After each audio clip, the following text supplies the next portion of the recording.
आइए मुद्दे पर आते हैं। आज अर्थशास्त्र का अंतिम टॉपिक हम लोग चर्चा करेंगे। नाम है भुगतान शेष खाते, अर्थ एवं घटक। क्या है? भुगतान शेष खाते।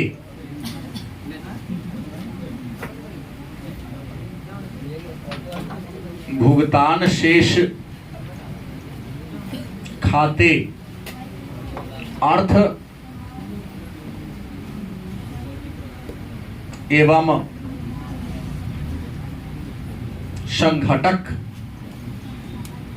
टॉपिक छोटा है लेकिन महत्वपूर्ण है।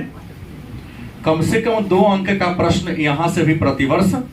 आप ये समझ लो, बजट के बाद अगर आप ये डन कर लेते हो, इकोनॉमिक्स में शुरू से 5 गो चैप्टर और लास्ट में व्यवसायिक बैंक के बाद या राष्ट्रीय आय के बाद जितना चैप्टर है, अगर डन कर लेते हो तो आपको 80% से ऊपर नंबर आ जाएगा।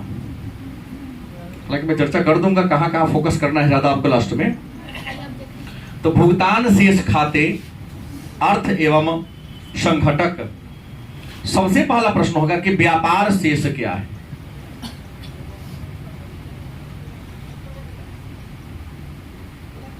व्यापार शेष क्या है, या व्यापार शेष से आप क्या समझते हैं?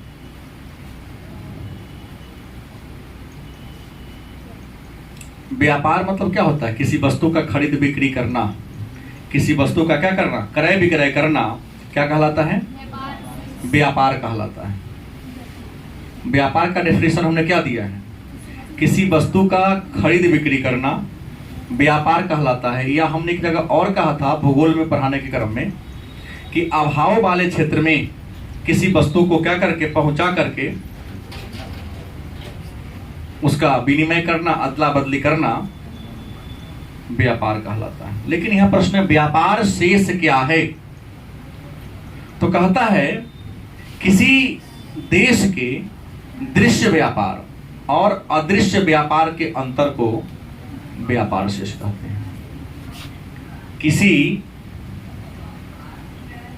देश के दृश्य एवं अदृश्य व्यापार के अंतर को क्या कहते हैं? व्यापार शेष कहते हैं। किसी देश के दृश्य एवं अदृश्य व्यापार के अंतर को। अब मन में एक प्रश्न होगा कि सर ये दृश्य व्यापार है क्या? एक नया बात आया है ना।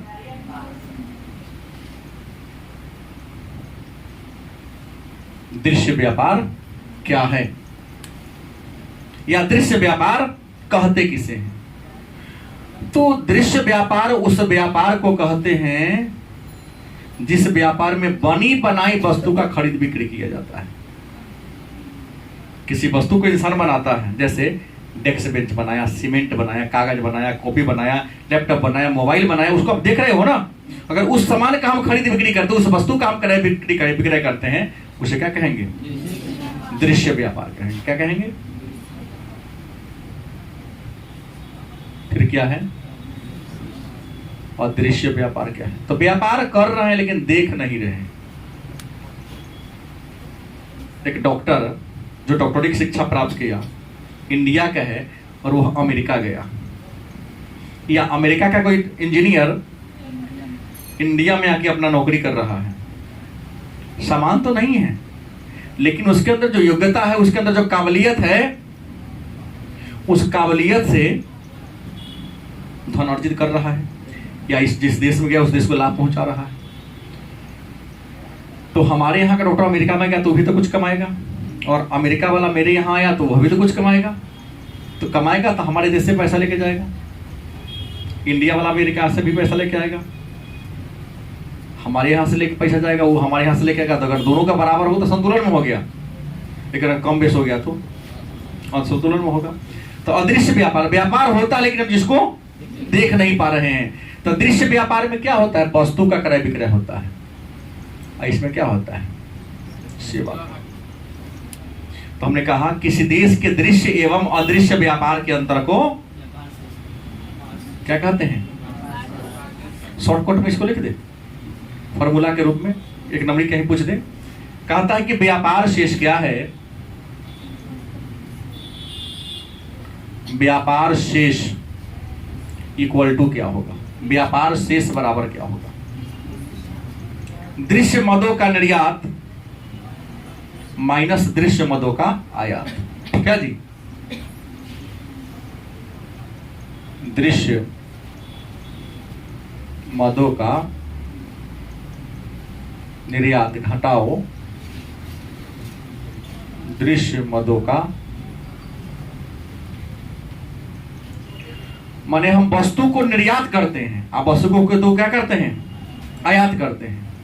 अगर इस आयात निर्यात में कुछ डिफरेंस रह गया तो उसे क्या कहेंगे, व्यापार शेष कहेंगे। और आयात निर्यात का अंदर क्या हो गया, शून्य हो गया, तो क्या कहेंगे, व्यापार संतुलन कहते हैं। कोई दिक्कत? अब प्रश्न है, ये तो हमने क्या पढ़ा, व्यापार शेष पढ़ा, क्या पढ़ा। एक प्रश्न और आता, भुगतान शेष क्या है।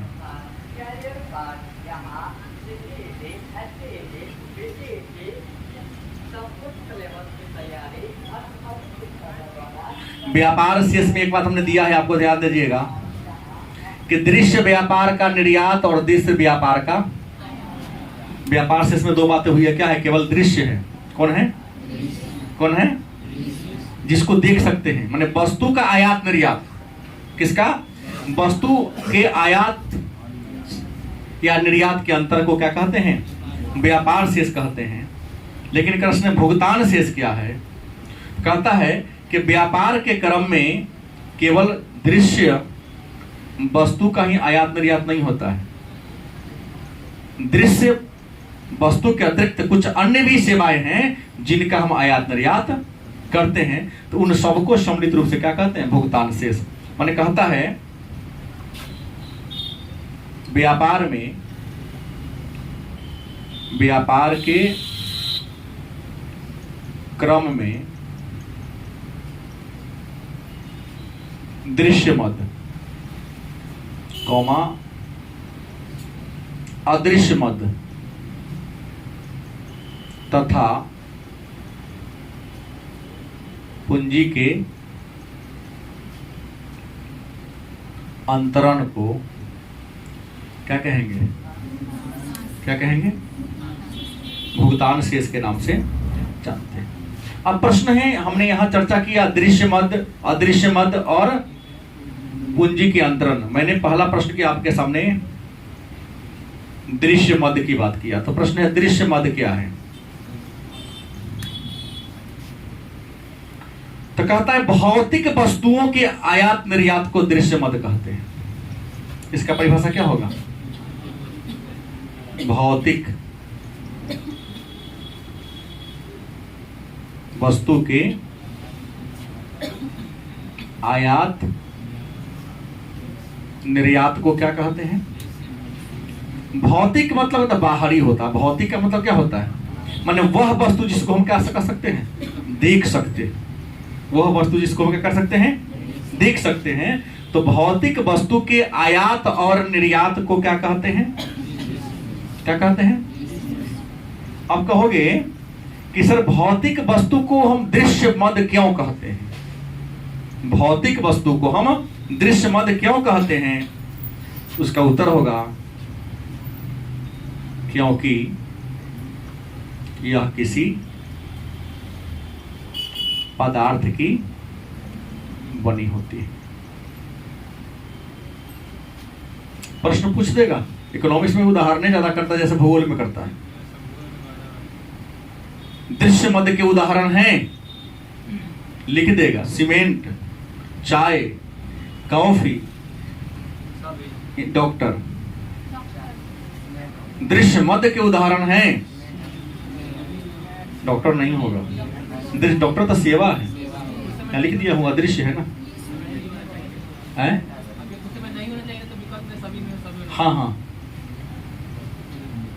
तो प्रश्न दृश्य मद मतलब जिसको देखा जा सके, अदृश्य मद उस मद को कहते हैं जो भौतिक वस्तु होता है और जो किसी पदार्थ का बना होता है उसको दृश्य मद कहते हैं। फिर प्रश्न क्या होगा, अदृश्य मद क्या है। अदृश्य मद क्या है, या अदृश्य मद से आप क्या समझते हैं? तो सभी प्रकार के सेवाओं को, सभी प्रकार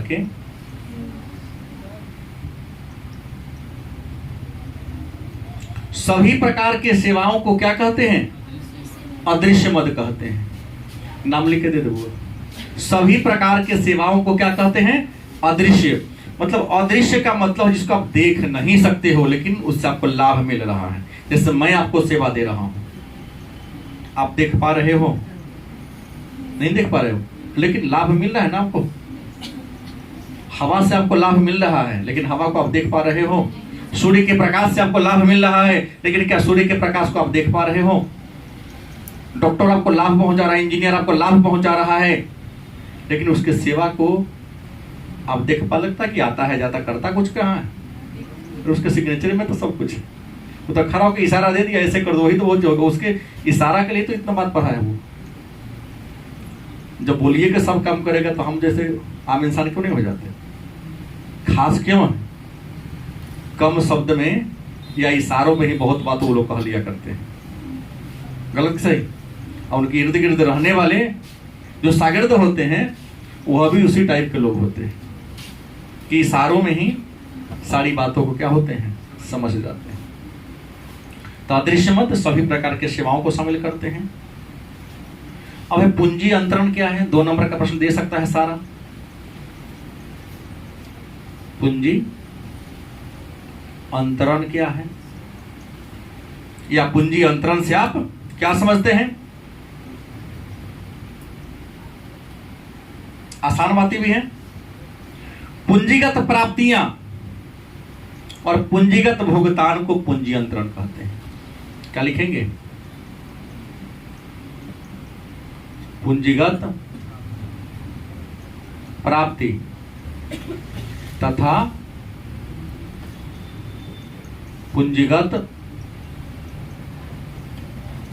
भुगतान को। भाई किसी देश से सामान खरीदोगे या बेचोगे, तब बेचेंगे तब पूंजी क्या होगी? प्राप्ति होगी। गलत कि सही? जब वस्तु बेचेंगे तो हमको पैसा देगा ना, धनराशि देगा ना, तब पूंजी क्या होगी? अब वस्तु खरीदेंगे तो क्या करना होगा? भुगतान करना होगा। अगर दोनों का डिफरेंस शून्य है तो व्यापार संतुलन में है, भुगतान संतुलन में है, और दोनों संतुलन में नहीं है, कम बेच है। अगर हम कम बेचते हैं, ज्यादा खरीदते हैं, तो हमारे लिए प्रतिकूल होगा। अगर हम ज्यादा बेचते हैं, कम खरीदते, तो मेरे लिए क्या होगा? अनुकूल होगा। कोई दिक्कत? अब एक प्रश्न है, तो भुगतान शेष की विशेषता क्या है?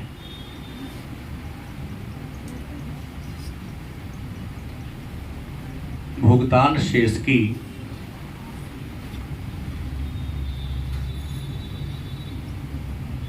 क्या विशेषता है? भुगतान शेष की विशेषता क्या है? तो मैं आपको बता दूं, भुगतान शेष की अनेक विशेषता है। पहला, क्रमबद्ध रिकॉर्ड। क्या होता है? क्रमबद्ध लेखा रिकॉर्ड। देखिए, कोई दुकानदार ही क्यों न हो,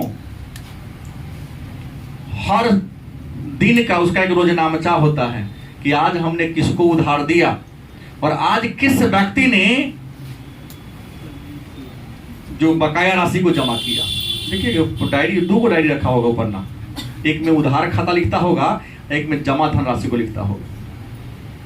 शाम का जब समय होगा उसका स्टाफ आएगा, चाहे अपने करता हो तो उधार वाला को उधार खाता में जाने देगा, जमा वाला को वहां जमा कर देगा, नीचे कर देगा इसके और कितना बाकी है, या पूरा जमा हो गया, मैसेज चल जाता है उसके पास।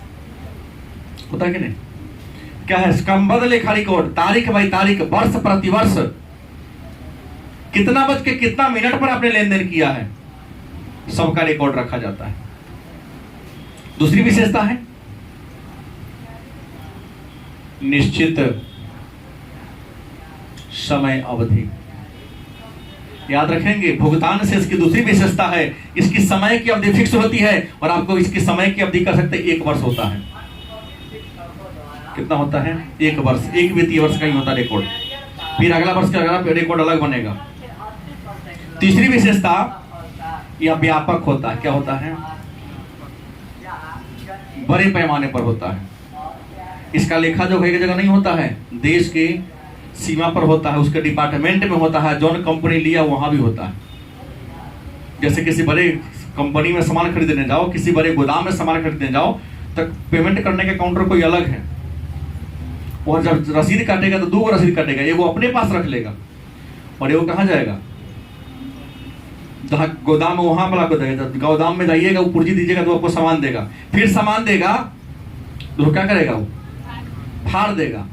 क्या कर देगा, फाड़ देगा और लिख देगा, और फिर कहेगा वो गेट कीपर जो गेट वाला को दे देगा, तब गेट पास देगा तो जाने देगा। शाम को सब मिलान होता है कि हमने कितना पुर्जी दिया, आपने कितना बड़ा सामान निकाला, और फिर गेट कीपर से मिलवाएगा कि आपने कितना गेट के लोगों को एंट्री करने दिया और पास करने दिया, कौन गया, उसका नाम क्या है। ये छोटका बिजनेस की बात नहीं करो, बड़े बड़े बिजनेस की बात होती है। जैसे किसी बड़े बड़े शोरूम में जाओगे, तब जैसे ही करते हो गेट पर बैठा रहेगा आदमी, सर सिग्नेचर कर दीजिए।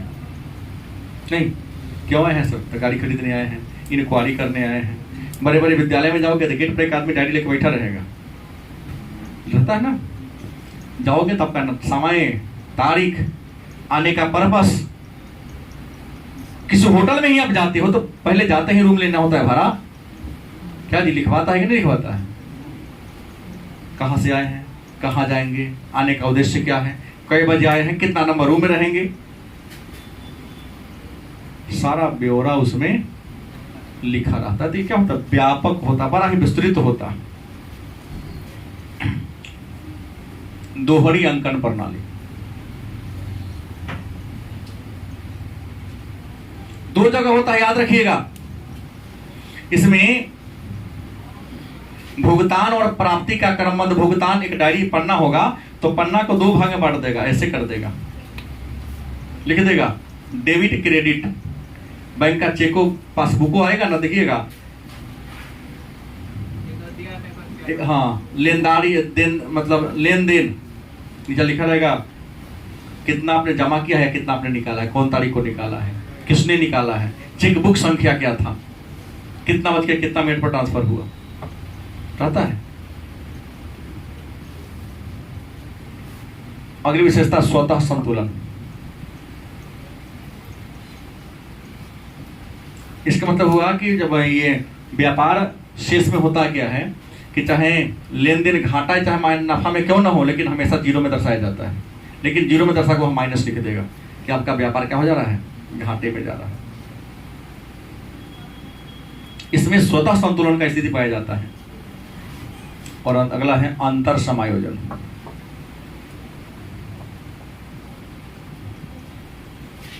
व्यापार से इसमें जो अंतर है, आपका व्यापार घाटे में जा रहा है या किसी का नफा में जा रहा है, तो प्रयास करेगा कि समायोजन करे। समायोजन करने के लिए क्या होगा, आयात या तो प्रतिस्थापन या आयात को बढ़ावा देना होगा, या तो आयात को कम करना होगा, नहीं तो निर्यात को बढ़ावा देना पड़ेगा। ऐसे ही करके एडजस्ट कर सकते हैं, नहीं तो होगा ही नहीं। अब है भुगतान शेष के संरचना की बात आती है, या भुगतान शेष के संघटक कौन कौन है। प्रश्न है, भुगतान शेष के संघटक की अगर बात करें कि भुगतान शेष के संघटक कितने हैं, तो आपको बता दें भुगतान शेष के 2 संघटक हैं। भुगतान शेष के संघटक कितने हैं, तो मैं बता दूं भुगतान शेष के 2 संघटक है। एक कौन है, चालू खाता, एक कौन है चालू खाता, और दूसरा कौन है, पूंजी खाता। पहला कौन है, चालू खाता, और दूसरा कौन है, पूंजी खाता। भुगतान शेष के कितने संघटक हैं, 2 हैं। एक का नाम क्या है, चालू खाता, दूसरा कौन है। मन में प्रश्न होगा, ये चालू खाता क्या है, या चालू खाता कहते किसे हैं। तो चालू खाता वह खाता है जिसमें किसी सेवा के या वस्तु के आयात और निर्यात का एक पक्षीय लेखांकन होता है। चालू खाता वह खाता है जिसमें किसी वस्तु या सेवा के आयात और निर्यात का एक पक्षीय भुगतान का हिसाब, की दोनों पक्ष का नहीं होगा। हम लिए तो अपने लिखेंगे, बाकी आप समझिए ना, गलती की सही। चालू खाता किसे कहते हैं? तो चालू खाता उस खाता को कहते हैं जिसमें किसी वस्तु के आयात या सेवा के आयात और निर्यात के एक पक्षीय भुगतान का हिसाब किताब होता है, तो उसे क्या कहते हैं? अब प्रश्न, चालू खाता के मद कौन कौन है? तो चालू खाता के मद है, एक में इसके मद की बात कर, नंबर 1 में होगा दृश्य व्यापार, दृश्य व्यापार। 2 में क्या होगा?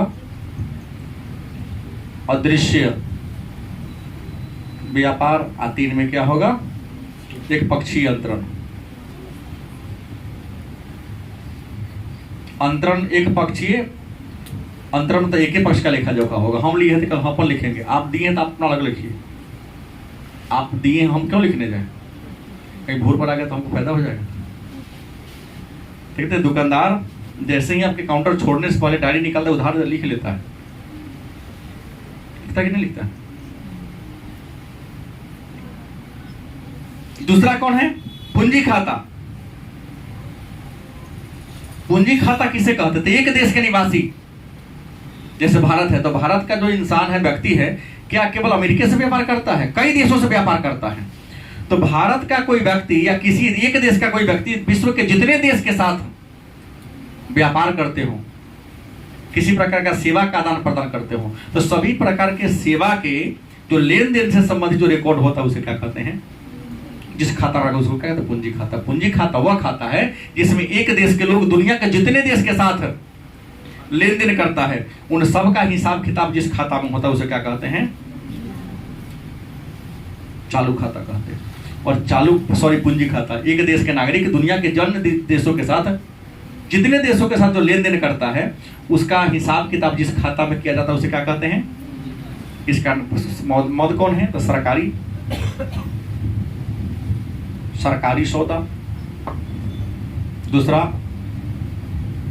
निजी सौदा। तीसरा कौन है? प्रत्यक्ष निवेश। तीसरा पोर्टफोलियो निवेश। अब देखिए, यहां पर कोई बड़ी बात नहीं है। आप जानते हैं कि सरकारी सौदा क्या है? तो सरकार भी किसी देश से लेन देन करती है। सरकार, अगर भारत सरकार अमेरिका से या चीन से, जर्मनी से या जापान से, ऑस्ट्रेलिया से, किसी भी देश से जो लेन देन करती है, तो उसका गणना किस खाता में होगा? कि चालू खाता में। अच्छा, निजी व्यक्ति, जैसे निजी व्यक्ति में मुकेश अंबानी है, रतन टाटा है, अडानी है, ये लोग निजी व्यक्ति, सरकार थोड़ी ना है। तो यह भी कई देशों के साथ क्या करते होंगे? व्यापार करते होंगे, लेन देन करते होंगे। तो उसका भी अंतरण जिस खाता में होता है लेखा जोखा, उसको पूंजी खाता कहते हैं। तीसरा प्रत्यक्ष विदेशी निवेश। प्रत्यक्ष विदेशी निवेश का मतलब, इसको एफडीआई कहते हैं। किसी दूसरे देश का निवेशक हमारे देश में आता है और पूंजी इन्वेस्ट करता है, तो उसे क्या कहते हैं? प्रत्यक्ष निवेश या प्रत्यक्ष विदेशी निवेश। विदेशी होगा तब विदेशी निवेश, और तब भारत में 100% हो गया है। ऐसे भारत में प्रत्यक्ष विदेशी निवेश की शुरुआत 1991 के नई आर्थिक नीति में आई थी। शुरू में था 26%, बाद में 49% कर दिया गया। धीरे धीरे बढ़ते बढ़ते अब 100% हो गया। अब हर क्षेत्र में एफडीआई लागू हो गया है। और दूसरा क्या है? पोर्टफोलियो निवेश क्या है? दूसरा का प्रश्न कई बार पूछा गया कि पोर्टफोलियो निवेश क्या है? तो जब कोई विदेशी व्यक्ति, जैसे मेरा देश भारत है, तो भारत के शेयर बाजार, दिल्ली को है राष्ट्रीय शेयर बाजार, मुंबई को बंबई स्टॉक एक्सचेंज या डॉलर स्ट्रीट कहते हैं। जब कोई अमेरिका के निवेशक भारत के शेयर बाजार में अगर निवेश करता अपना पूंजी, तो उसको कहते हैं पोर्टफोलियो निवेश। किसी दूसरे देश का निवेशक अगर दूसरे देश के शेयर बाजार में अगर अपना पूंजी को निवेश करता है, भारत के शेयर बाजार में आकर यहाँ के शेयर को खरीदता है, तो उसको क्या कहा जाएगा? पोर्टफोलियो निवेश कहते हैं। कोई दिक्कत? यही आपका टॉपिक था।